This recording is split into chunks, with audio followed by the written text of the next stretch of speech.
नमस्कार। राजस्थान डायरी में आपका स्वागत है। उद्योग धंधे स्थापित होने के दो फायदे तय हैं। एक, विकास की रफ्तार तेज होती है और दूसरा, लोगों के लिए रोजगार के नए अवसर खुलते हैं। लिहाजा सरकार तेजी से आगे बढ़ रही है ताकि राजस्थान का औद्योगिक विकास कर राज्य को प्रगति के पथ पर आगे बढ़ाया जा सके। हाल ही में मुख्यमंत्री भजन लाल शर्मा द्वारा जयपुर में विप्रो हाइड्रोलिक प्लांट का उद्घाटन किया जाना इसकी पुष्टि करने के लिए काफी है। एक रिपोर्ट। उद्योग धंधे स्थापित कर जहां राज्य के विकास को गति दी जा सकती है, वहीं लोगों को रोजगार के भी नए नए अवसर उपलब्ध कराए जा सकते हैं। इसीलिए राज्य सरकार हर संभव उपाय करने में लगी है ताकि राजस्थान का औद्योगिक विकास किया जा सके। इसी के तहत हाल ही में मुख्यमंत्री भजन लाल शर्मा ने जयपुर स्थित महिंद्रा वर्ल्ड सिटी में विप्रो हाइड्रोलिक प्लांट का उद्घाटन किया। ये उत्तर भारत का पहला हाइड्रोलिक प्लांट है जिसकी स्थापना से रोजगार को बढ़ावा मिलेगा और राज्य की आर्थिक प्रगति में भी मदद मिलेगी। इस अवसर पर मुख्यमंत्री ने कहा कि हाइड्रोलिक सिलेंडर का आज कंस्ट्रक्शन, अर्थ मूविंग, यूटिलिटी एवं लिफ्टिंग, कृषि, वानिकी, खनन जैसे अनेक क्षेत्रों में उपयोग हो रहा है। ऐसे में देश विदेश में बढ़ती मांग को पूरा करने के लिए ये संयंत्र उपयोगी साबित होगा। इसके साथ साथ मुख्यमंत्री ने कहा कि प्रदेश सरकार नवाचारों और नई नीतियों के माध्यम से राजस्थान को निवेशकों की पसंदीदा जगह बनाने का प्रयास कर रही है। प्रदेश में नई औद्योगिक नीति 2024, एक्सपोर्ट प्रमोशन नीति, Rajasthan one district one product policy, Rajasthan warehouse and logistic policy जैसी विभिन्न नई नीतियों से निर्यात और लॉजिस्टिक इकोसिस्टम बेहतर होगा। उन्होंने कहा कि प्रदेश सरकार द्वारा चिन्हित क्षेत्रों में औद्योगिक गति देने का काम भी किया जा रहा है। उन्होंने कहा कि आगामी 5 वर्षों में 53,000 किलोमीटर लंबा सड़क नेटवर्क, 9 ग्रीनफील्ड एक्सप्रेस वे बनने जैसे अहम निर्णयों से उद्योगों को नई रफ्तार मिलेगी। सरकार द्वारा उद्योगों में कुशल मानव संसाधन के लिए स्टेट स्किल पॉलिसी, अटल इनोवेशन स्टूडियो एवं एक्सेलरेटर और नई ITI एवं पॉलिटेक्निक महाविद्यालय खोले जाएंगे, जिससे बड़ी संख्या में युवाओं में कौशल विकास किया जा सकेगा। साथ ही उन्होंने उद्योगपतियों को आश्वस्त किया कि सिंगल विंडो सिस्टम के आधार पर उद्योगपतियों को निवेश संबंधी सभी कार्य एक ही प्लेटफॉर्म पर उपलब्ध कराए जाएंगे।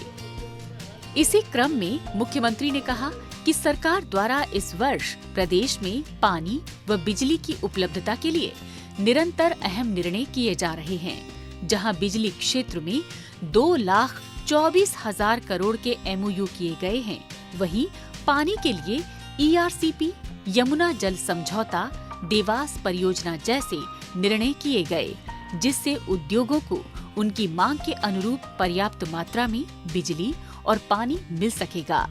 उन्होंने उद्योगपतियों का आह्वान किया कि वे प्रदेश में अधिक से अधिक निवेश करें। सरकार बिजली, पानी, जमीन सहित हर क्षेत्र में उनकी मदद करेगी, जिससे विकसित राजस्थान की संकल्प सिद्धि हो सके। इस अवसर पर मुख्यमंत्री ने हाइड्रोलिक प्लांट का निरीक्षण किया और उसमें उपलब्ध कराई गई सुविधाओं का जायजा लिया।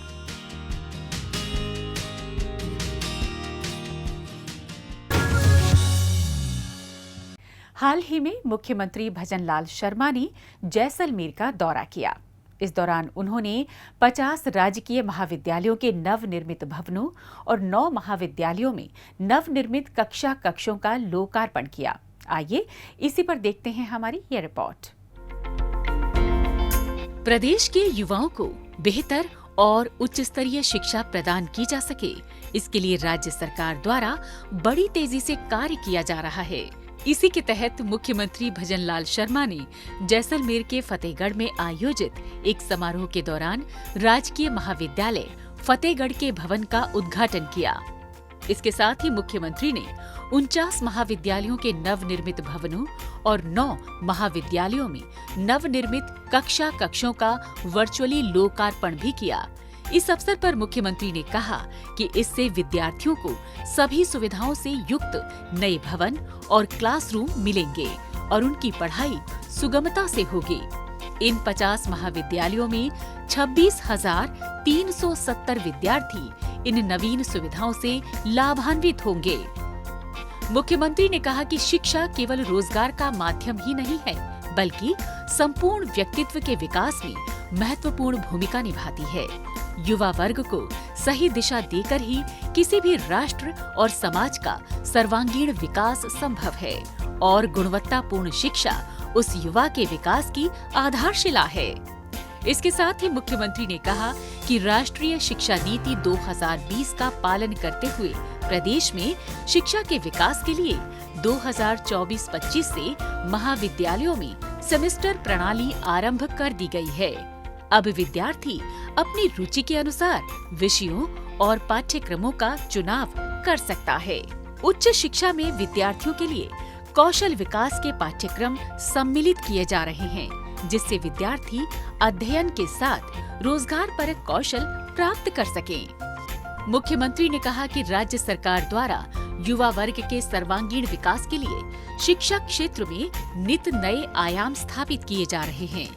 राज्य सरकार द्वारा 37 नए राजकीय महाविद्यालय खोले जाएंगे, जिनमें 20 सह शिक्षा, 13 कन्या एवं 4 कृषि महाविद्यालय शामिल है। उन्होंने कहा कि संकल्प पत्र में किए गए प्रत्येक वादे को राज्य सरकार पूरा कर रही है। इस कार्यक्रम के दौरान मुख्यमंत्री ने वृक्षारोपण करते हुए एक पेड़ मां के नाम अभियान के तहत प्रदेशवासियों से अधिक संख्या में वृक्षारोपण करने की अपील भी की। आइए अब डालते हैं एक नजर कुछ और खबरों पर। राजस्थान में हुई भारी बारिश के कारण उत्पन्न हुई स्थिति का जायजा लेने के लिए मुख्यमंत्री भजनलाल शर्मा ने करौली, दौसा और भरतपुर जिलों में जलभराव व अतिवृष्टि प्रभावित क्षेत्रों का हवाई सर्वेक्षण किया। इसके बाद उन्होंने राजकीय पीजी महाविद्यालय करौली में संबंधित अधिकारियों की बैठक ली और जलभराव वाले क्षेत्रों में आपदा राहत कार्य मुस्तैदी से किए जाने के निर्देश दिए।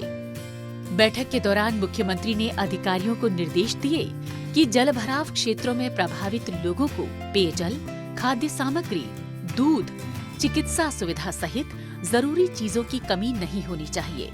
उन्होंने अब तक किए गए आपदा राहत एवं बचाव कार्यों की जानकारी लेते हुए करौली एवं हिंडौन शहर में जलभराव की समस्या का स्थायी समाधान करने के लिए भी अधिकारियों को निर्देश दिए।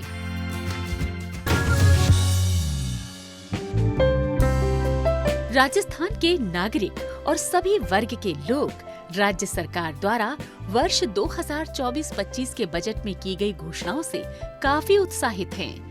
इसीलिए प्रदेश भर के लोग मुख्यमंत्री भजनलाल शर्मा का धन्यवाद करने में जुटे हैं। इसी के तहत भीलवाड़ा नगर परिषद को नगर निगम में क्रमोन्नत करने सहित भीलवाड़ा और जहाजपुर विधानसभा क्षेत्र से संबंधित बजट घोषणाओं के लिए लोगों ने मुख्यमंत्री निवास पर पहुंचकर मुख्यमंत्री का आभार जताया। इस अवसर पर मुख्यमंत्री ने कहा कि भीलवाड़ा शहर का विस्तार तेजी से किया जा रहा है।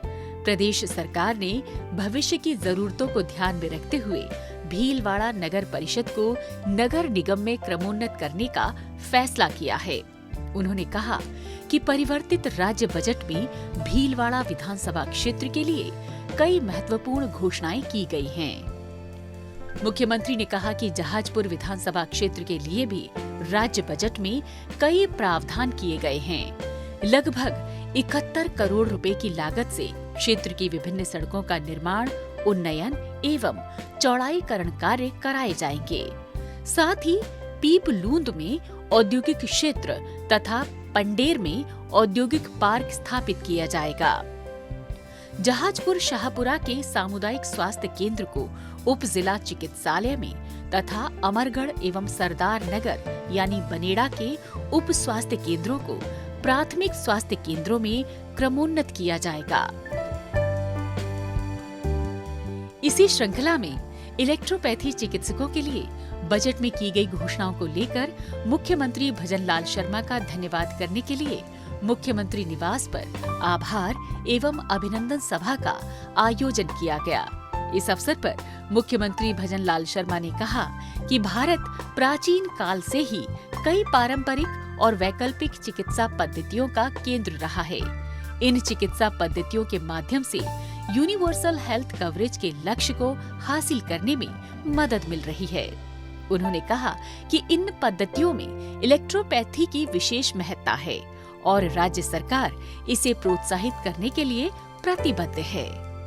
मुख्यमंत्री ने कहा कि राज्य सरकार आम जन के स्वास्थ्य को सर्वोच्च प्राथमिकता देते हुए दूरगामी निर्णय ले रही है। इसी क्रम में राज्य सरकार ने अपने पहले बजट में ही पारंपरिक चिकित्सा पद्धति इलेक्ट्रोपैथी को बढ़ावा देने के लिए इलेक्ट्रोपैथी बोर्ड का गठन करने और इसके लिए प्रथम चरण में 5 करोड़ रुपए के बजट का प्रावधान किया है।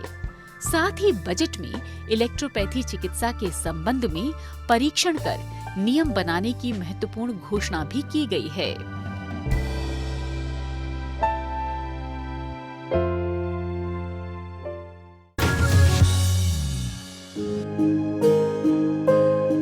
रक्षा बंधन के पावन पर्व पर मुख्यमंत्री निवास पर प्रदेश की वीरांगनाओं ने मुख्यमंत्री भजनलाल शर्मा को कलाई पर रक्षा सूत्र बांधा।